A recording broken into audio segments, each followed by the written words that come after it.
बिस्मिल्लाहिर्रहमानिर्रहीम। अस्सलाम वालेकुम dear students, this is Syed Ikramullah here और आज का हमारा टॉपिक है role of some important mineral nutrients.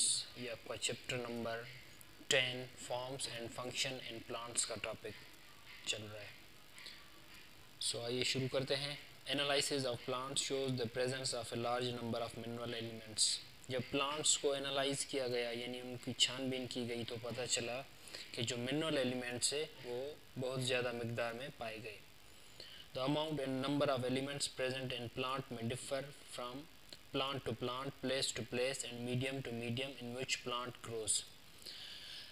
अब ये कह रहा है कि जो एलिमेंट्स प्रेजेंट हैं प्लांट्स में वो अमाउंट और नंबर के हिसाब से डिफ़र कर रहे हैं, यानी हर एक प्लांट का दूसरे प्लांट से उसके अंदर एलिमेंट्स का अमाउंट डिफरेंट होता है या तो फिर नंबर ऑफ एलिमेंट्स डिफरेंट होगा।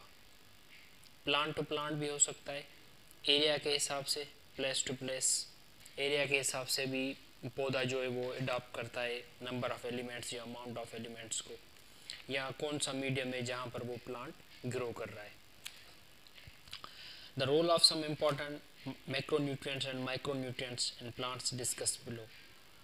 जो मैक्रोन्यूट्रिएंट्स और माइक्रोन्यूट्रिएंट्स प्लांट को चाहिए उनका क्या रोल है, क्यों इम्पोर्टेंट है प्लांट्स के लिए, ये डिस्कस करने जा रहे हैं। तो ये टेबल दिया है इन्होंने, role of macronutrients and mineral nutrients in plants and their deficiency symptoms. यहाँ पर आप देखें 3 कॉलम है, एक इम्पॉर्टेंट न्यूट्रिएंट्स मेजर और उनका मेजर रोल जो है प्लांट के अंदर, और डेफिशिएंसी सिम्टम्स, जो डेफिशिएंसी होती है इन न्यूट्रिएंट्स की वजह से प्लांट के अंदर कौन से सिम्टम्स ज़ाहिर होते हैं। तो फर्स्ट जो कॉलम है उसमें जो है इम्पॉर्टेंट न्यूट्रिएंट्स है जिसमें नाइट्रोजन, फास्फोरस, पोटाशियम, सल्फ़र और जिंक आ जाता है। जैसा कि हमने पहले डिस्कस किया था इंट्रोडक्शन के लेक्चर में, there are 2 types of nutrients, macronutrients and micronutrients. Macronutrients के अंदर ये नाइट्रोजन, फास्फोरस, पोटाशियम, सल्फ़र ये सारे आ रहे हैं, बाकी जो लास्ट में जिंक है ये आ रहा है माइक्रोन्यूट्रिएंट्स में।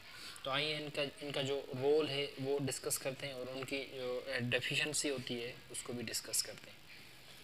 तो सबसे पहले नाइट्रोजन है। नाइट्रोजन क्या है? नाइट्रोजन जो है तो वैसे गैसियस कंडीशन में, लेकिन इसको मिनरल में यहाँ पर इन्होंने इंक्लूड किया है। हकीकत में ये मिनरल नहीं है, ये मिनरल न्यूट्रिएंट नहीं है। मिनरल न्यूट्रिएंट में इसलिए इसको जो है इन्वॉल्व किया गया है क्योंकि ये सॉइल से मिलता है हमें। पौधा ये सारे मिनरल्स जो हैं, ये सारी चीज़ें जो है, सारे न्यूट्रिएंट्स सॉइल से लेता है, इस वजह से इसको मिनरल न्यूट्रिएंट्स में काउंट किया गया है। हालांकि ये मिनरल है नहीं नाइट्रोजन, ये गैस है। और जिस कंडीशन में मिलता है पौधे को, पौधा गेन करता है, वो होता है नाइट्रेट्स और अमोनियम। हम पहले भी डिस्कस कर चुके हैं इंट्रोडक्टरी लेक्चर में कि पौधा जो है वो नाइट्रोजन फिक्सिंग बैक्टीरिया जो होता है उसके ज़रिए से नाइट्रोजन से नाइट्रेट्स और जो है अमोनियम, इस कंडीशन में जो है वो पौधा नाइट्रोजन को यूज़ करता है। तो देखते हैं इनका रोल क्या है, क्यों ज़रूरी है पौधे के लिए। Essential constituent of proteins, nucleotides, nucleic acids, chlorophyll. Protein बनाने के लिए बहुत अहम होते हैं नाइट्रोजन। जैसा कि आपको पता है प्रोटीन की जो उसकी कंपोजिशन है उसके अंदर नाइट्रोजन अहम कंपोनेंट होता है। न्यूक्लियोटाइड्स आपको पता है उसके अंदर भी नाइट्रोजन का बहुत अहम किरदार होता है। न्यूक्लियोटाइड्स मिलकर बनाते हैं न्यूक्लिक एसिड्स को। ये माइक्रो मॉलिक्यूल्स हैं, ये मैक्रो मॉलिक्यूल्स हैं न्यूक्लिक एसिड। न्यूक्लिक एसिड्स के अंदर आपको पता है डीएनए, आरएनए आ जाते हैं, तो ये सारे इनके लिए नाइट्रोजन अहम होता है। क्लोरोफिल भी आपको पता है इंपॉर्टेंट पार्ट ऑफ प्लांट होता है, ग्रीन प्लांट्स का। क्लोरोफिल के अंदर आपको पता है कि इसके सेंटर में जो मैग्नीशियम होता है और उसके जो है उसके साथ अटैच होते हैं नाइट्रोजन के मॉलिक्यूल्स। तो इस तरह से क्लोरोफिल के लिए भी ज़रूरी है। अगर क्लोरोफिल नहीं होगा तो पौधा जो है फोटोसिंथेसिस नहीं कर पाएगा। तो क्या डेफिशिएंसी होती है? Leaves turn pale yellow due to loss in chlorophyll content and cell enlargement are inhibited. सबसे पहले कि लीव्स जो है वो येलो होने लग जाते हैं अगर नाइट्रोजन की डेफिशिएंसी हो जाए। नाइट्रोजन की डेफिशिएंसी होगी तो जाहिर है क्लोरोफिल लॉस होने लगेगा, क्योंकि हम यहाँ पर डिस्कस कर चुके हैं कि क्लोरोफिल के अंदर नाइट्रोजन का मेजर रोल है, क्लोरोफिल प्रेजेंट होता है मैग्नीशियम के साइड में। तो ऑब्वियसली जो नाइट्रोजन की कमी होगी तो उसकी वजह से क्लोरोफिल की भी कमी होगी, क्लोरोफिल की कमी होगी जिसकी वजह से पौधे जो है ग्रीन हरे हरे नज़र आते हैं, तो वो येलोइश टर्न होने लगेगी, और ये जो ग्रीन पौधे प्लांट्स होते हैं उनके येलो होने का जो प्रोसेस होता है उसको हम क्लोरोसिस कहते हैं। और जो सेल की इन्वार्जमेंट होती है वो भी इनहिबिट हो जाती है, सेल जो है ग्रो करना और डिवाइड करना जो है वो बंद कर देता है नाइट्रोजन की कमी की वजह से। प्लांट्स ग्रोथ रिमेन स्टंट, और जो प्लांट्स की खुद की ग्रोथ जो है वो भी रुक जाती है, प्लांट आगे बढ़ता नहीं, ग्रोथ नहीं करता। तो ये डेफिशिएंसी नाइट्रोजन की वजह से। अब सेकंड है फास्फोरस। फास्फोरस जो है ये इम्पॉर्टेंट पार्ट है न्यूट्रिएंट्स का पौधे के अंदर। इसका रोल क्या होता है? इसका रोल है कि promotes healthy roots growth and fruits ripening involved in the formation of cell membrane as phospholipids nucleic acids। जो रूट्स होते हैं या जो भी पौधे के अंदर स्टोरेज पार्ट होते हैं उनकी ग्रोथ के लिए फास्फोरस एसेंशियल होता है। और जैसे सीड्स हैं, फ्रूट्स हैं, ये सब स्टोरिंग पार्ट्स होते हैं प्लांट्स के, उसके लिए ये फास्फोरस ज़रूरी होता है। उसके अलावा फ्रूट की राइपनिंग के लिए, फ्रूट फल जो पकते हैं उनके पकने के लिए भी फास्फोरस की नीड होती है। आपको जहन में होगा कि फर्टिलाइज़र्स जो बनते हैं, जो फसल वगैरह को पौधों को देते हैं, उनके अंदर भी ये नाइट्रोजन, पोटाशियम और फास्फोरस एसेंशियल पार्ट्स उसमें होते हैं। तो इसी तरह से जो है उसके अलावा जो है सेल मेम्ब्रेन की फार्मेशन भी फास्फोरस से होती है, क्योंकि सेल मेम्ब्रेन जो है फास्फोलिपिड्स के तौर पर काम करती है। फास्फोलिपिड्स जैसे कंजुगेटेड मॉलिक्यूल, यानी फास्फोरस और लिपिड्स आपस में मिलकर सेल मेम्ब्रेन बनाती है पौधे की। न्यूक्लिक एसिड्स पहले बता चुके हैं कि भाई नाइट्रोजन भी जो है वो न्यूक्लिक एसिड के बनाने के लिए अहम किरदार अदा करता है। इसी तरह से फास्फोरस भी जो है न्यूक्लिक एसिड्स के लिए अहम होता है, जैसे आरएनए, डीएनए या एटीपीए। और यहाँ पर डिस्कस किया गया है कि कुछ को एंजाइम्स हैं जैसे एनएडी या एनएडीपी, ये इलेक्ट्रॉन कैरियर है। एटीपी है, इसके अंदर आप देखें ये पी जो स्टैंड कर रहा है ये फास्फोरस के लिए कर रहा है। तो यहाँ पर भी फास्फोरस की अहम नीड होती है। ये इलेक्ट्रॉन कैरियर है, ये जो है एनर्जी कैरियर है पौधे के अंदर, और इनका रोल क्या है? एनर्जी ट्रांसफ़र रिएक्शन, एनर्जी को ट्रांसफ़र करते हैं, इलेक्ट्रॉन्स को ट्रांसफ़र करते हैं। ये सब फास्फोरस की वजह से होता है प्लांट के अंदर। अब डेफिशिएंसी से क्या होता है? Growth is retarded. इनकी भी ग्रोथ जो है फास्फोरस की कमी की वजह से पौधों के अंदर रुक जाती है। Necrosis, dead cells, patches appear on leaves. जो पौधे के पत्ते होते हैं, पत्तों पर धब्बे, निशानात आ जाते हैं, क्योंकि वो जिन जिन जगहों पर पत्ते पर निशानात आ जाते हैं तो वहाँ पर उनके सेल्स जो है वो डेड हो जाते हैं। तो इस सेल के डेड होने के प्रोसेस को नेक्रोसिस कहा जाता है, ये आपको याद रखना है। और उसके अलावा appear on leaves, petioles and fruits. Fruits के अंदर भी, पेट्योल्स के अंदर भी। पेट्योल्स क्या होती है? जो ब्रांचेस निकलती हैं पौधे में से, उसके अंदर, फ्रूट्स के अंदर ये निशान आ जाते हैं जहाँ पर डेड सेल हो जाते हैं। Cambial activity is check. Cambial activity भी रुक जाती है। कैम्बियल एक्टिविटी क्या होती है आपको पता है कि ये हमने डिस्कस किया था कि कैम्बियम सेल्स जो होते हैं वो सेकेंडरी ग्रोथ करवाते हैं प्लांट के अंदर। एक होती है प्राइमरी ग्रोथ, प्लांट इस तरह से इनलार्ज होता है, बड़ा होता जाता है, बड़ा होता जाता है, this is called the primary growth. उसके बाद पौधा बड़े होने के बाद ये अपनी विड्थ को बढ़ाता है, इस तरीके से विड्थ ये बढ़ेगी, मतलब उसका तना जो स्टेम होगा वो मोटा होगा, चौड़ाई उसकी जो है बड़ी होगी। तो this is called the secondary growth. और ये होती है कैम्बियम सेल्स की वजह से। सेंटर में जाइलम होता है, जाइलम के गिर्द जो, अगर कट सेक्शन में आप देखेंगे तो उसके गिर्द जो है छोटे छोटे छोटे सेल्स मौजूद होंगे, ये कैम्बियम सेल्स होते हैं। तो ये कैम्बियम एक्टिविटी जो होती है ये फास्फोरस की कमी की वजह से रुक जाती है। उसके आगे नेक्स्ट है potassium. Potassium is important nutrients for the plants. इसका तकरीबन पोटाशियम ये आयन की सूरत में जो है वो प्लांट्स इसको यूज़ करता है। और आपको पता है कि थर्ड चैप्टर में हम एंजाइम वाले चैप्टर में पढ़ के आए कि कुछ ऐसे एंजाइम होते हैं जिनको एक्टिवेटर्स चाहिए होते हैं एक्टिव होने के लिए। तो वो एक्टिव होंगे एंजाइम्स, बाद में काम करेंगे। तो पोटाशियम का तकरीबन यही काम होता है, एंजाइम्स को एक्टिवेट करता है। Role in the stomatal opening and closing.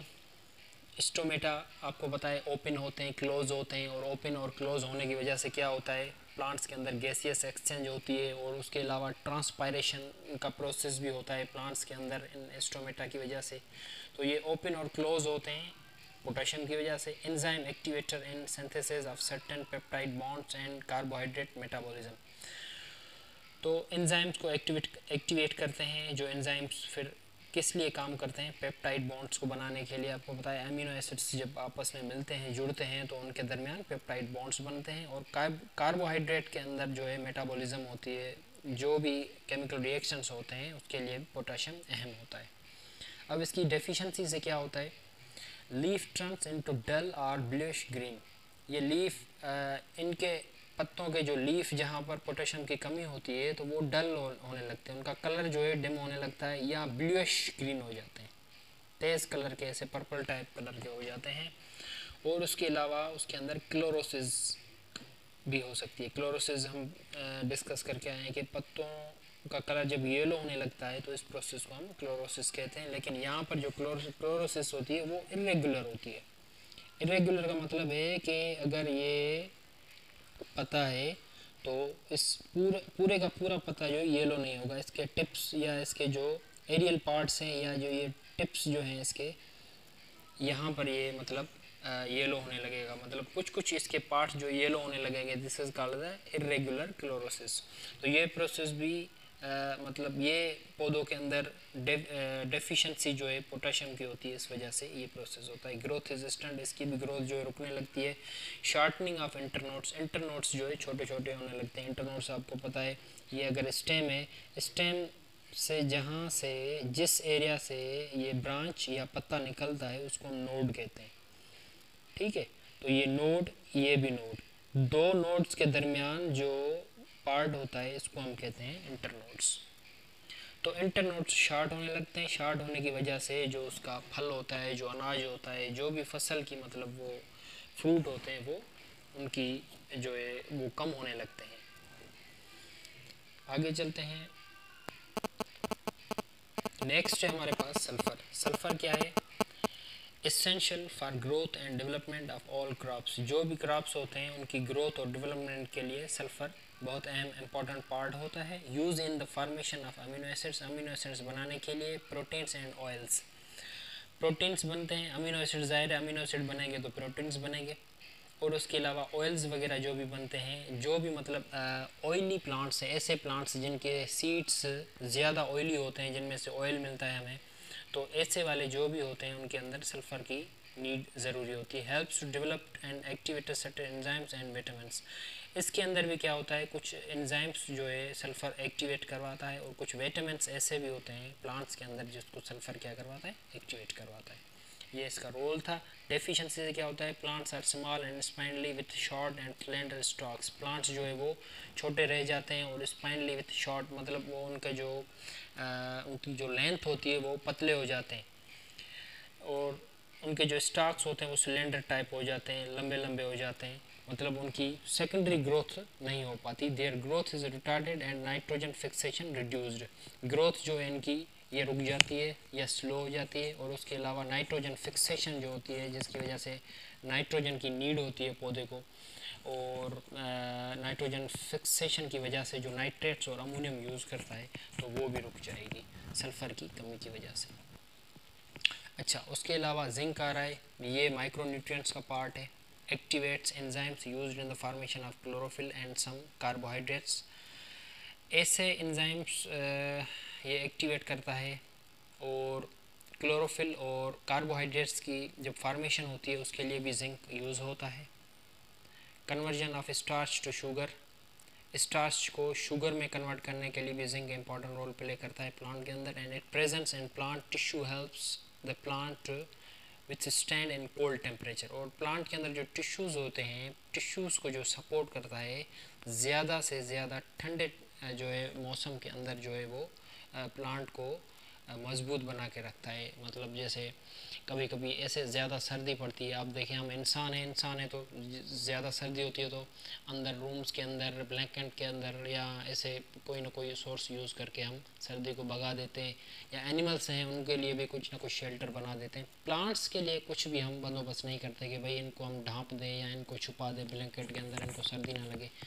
तो कुदरत ने उनके अंदर जो है नेचुरल प्रोसेस रखा है जिंक का। जिंक जो है उनको प्रोटेक्ट करता है बहुत ज़्यादा जब सर्दी होती है उनके अंदर। तो जिंक की डेफिशिएंसी से क्या होता है पौधे के अंदर, येलोइंग ऑफ लीव्स, ये इसके भी पत्ते जो है येलो होने लगते हैं। मतलब जो है वो इसके अंदर क्लोरोसिस का प्रोसेस होने लगता है। Death of leaf tissue on areas of chlorosis, chlorosis जहाँ जहाँ पर क्लोरोसिस मतलब येलो होने लगते हैं तो वहाँ पर लीफ के अंदर जो टिश्यू होते हैं उन टिश्यू की डेथ होने लगती है। और क्लोरोटिक एरियाज में टर्न ब्राउन कलर्ड, और जो क्लोरोटिक एरिया है मतलब जो येलो हो चुके हैं पार्ट, वो येलो से फिर ब्राउन कलर में कन्वर्ट होने लगते हैं जिंक की कमी की वजह से। तो ये थी इसकी डेफिशिएंसी। और लास्ट में हम जो है टॉपिक बहुत ज़्यादा बड़ा हो गया तो लास्ट में हम छोटा सा ये पार्ट है इसको डिस्कस करते चलते हैं कि some micronutrients and their roles. Micronutrients का रोल क्या होता है, यहाँ पर मैग्नीज है।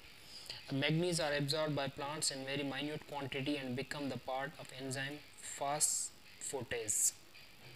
मैग्नीज प्लांट्स को बहुत थोड़े से मिकदार में, माइन्यूट क्वांटिटी, बिल्कुल थोड़ी सी मिकदार में प्लांट्स को चाहिए, और वो थोड़ी सी मिकदार क्या हो जाती है, एक किस्म का एंजाइम है जिसको कहते हैं फास्फोटेज।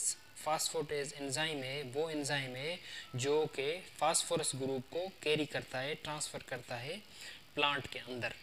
और फास्फोरस आपको पता है, फास्फोरस इंपॉर्टेंट पार्ट हम अभी डिस्कस करके आए हैं।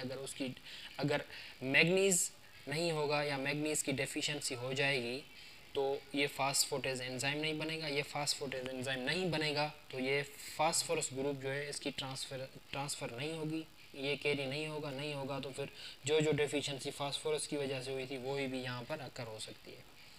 और उसके अलावा manganese involve in oxidation reduction reaction.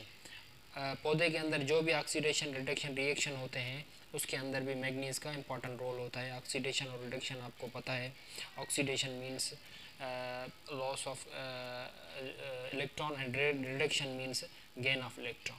तो इनके अंदर भी जो है ये मैग्नीज ज़रूरी होता है। उसके अलावा जो है ये रोल था मैग्नीज का। अब आयरन है, आयरन जो है, iron can exist in the form of ions Fe2 and Fe3 is a constitute of cytochromes which are involved in the electron transport reactions of photosynthesis and respiration. Cytochromes ये एक ख़ास किस्म के sales होते हैं जिसमें जो है वो क्या होते हैं, फोटोसिंथेसिस और रेस्पिरेशन में बहुत इंपॉर्टेंट रोल अदा करते हैं। वहाँ पर आयरन जो है अपने आयंस यूज़ करके साइटोक्रोम्स के सेल्स को बनाता है। उसके अलावा जो है इलेक्ट्रॉन ट्रांसपोर्ट रिएक्शन, यानी वो रिएक्शन जो फोटोसिंथेसिस में होते हैं, रेस्पिरेशन में होते हैं, जहाँ पर इलेक्ट्रॉन ट्रांसपोर्ट होते हैं, एक जगह से दूसरी जगह जाते हैं, तो उसके लिए भी आयरन का इम्पॉर्टेंट रोल होता है।